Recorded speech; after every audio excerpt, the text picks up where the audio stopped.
Buku ya ebandeli mokapo ya sambo. Noa akoti na masuwa. Yawe alobaki na Noa, kota na masuwa yo pe libota na yo mobimba. Pamba te yo kaka nde omonani sembo na miso na ngai kati na bato ya ikeke oyo.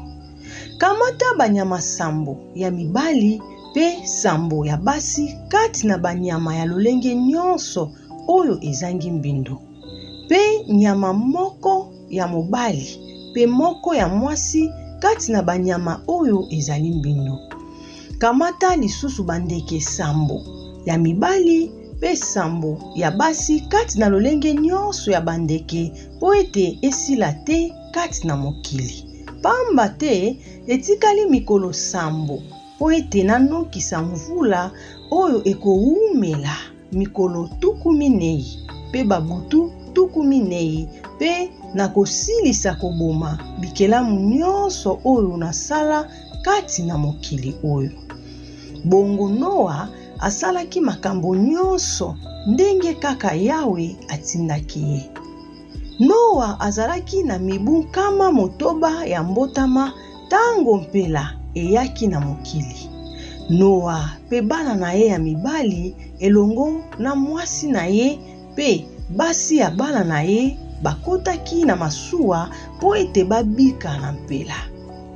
Kati na banyama ya lolenge nyonso, moko ya mobali pe moko ya mwasi, ezala oyo ezanga mbindo to oyo ezali mbindo. Bandeke pe banyama oyo etambolaka na libumu eyaki epai ya Noa pe ekotaki na masuwa, mwasi na mobali ndenge Nzambe atindaki Noa. Bongo sima ya mikolo sambo, pela eyaki na mokili.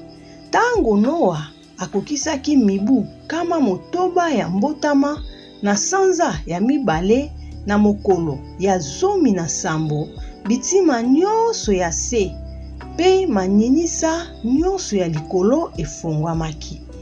Mvula enokaki na mokili mikolo 14 pe babutu 14. Kaka na mokolo wana Noa pe bana na ye ya mibali, Semi, Sham pe Jafeti elongo na mwasi na ye pe basi misato ya bana na ye bakotaki na masuwa. Elongo na bango ekotaki pe banyama ya zamba ya lolenge nyonso, bibwele ya lolenge nyonso, bikelamu ya lolenge nyonso oyo etambolaka na libumu, pe bandeke ya lolenge nyonso, pe bikelamu nyonso oyo ezali na mapapu, mwasi na mobali, kati na bikelamu nyonso oyo ezali na bomoi, eyaki epai ya Noa pona kokota na masuwa. Banyama nyonso oyo ekotaki kuna ezalaki mwasi na mobali, kati na bikelamu nyonso oyo ezali na bomoi, ndenge Nzambe atindaki Noa. Sima Yawe akangaki ekuke ya masuwa, pela ewumelaki na mokili mikolo 14.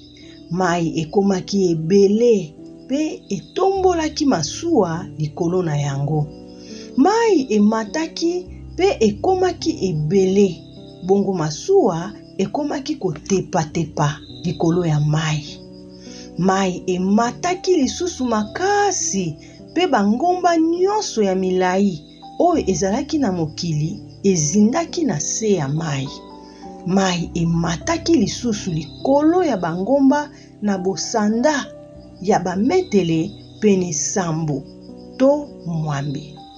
Bikelamu nyonso ya bomoi kati na mokili ekufaki, ezala bandeke, bibwele, banyama ya zamba to pe banyama ya mike-mike oyo etambolaka na mabele to pe bato nyonso. Nyonso oyo ezalaki na pema ya bomoi ekufaki kati na mai. Boye Yawe alongolaki kati na mokili bikelamu nyonso oyo ezalaki na bomoi, kobanda na moto kino na ebwele. Ekelamu oyo etambolaka na libumu Pe ndeke ya likolo alongolaki bango na mokili pe etikalaki kaka Noa na baoyo bazalaki na ye elongo na masuwa. Mai etondaki na mokili mikolo 115.